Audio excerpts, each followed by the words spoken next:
আসসালামু আলাইকুম, আমি লঙ্গিনাথা আপনাদেরকে স্বাগতম জানাচ্ছি। আমি এখন আছি আশুলিয়া। আমি জামালপুরের পোলা, মেলান্দেহে থাকি। সেই কণ্ঠশিল্পী আমাদের মনির ভাই। চলেন মনির ভাই কাছে যাই। আমাদের আজকে কি গান শোনাবেন মনির ভাই?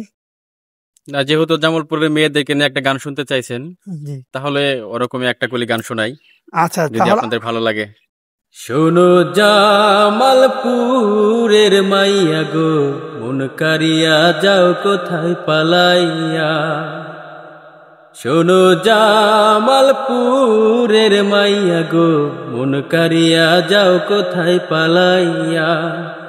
তোমার মায়া ভরা হাসি দেখা গো, তোমার মায়া ভরা হাসি দেখা গো, আমি গেছি পাগল হইয়া, মন কারিয়া যাও কোথায় পালাইয়া।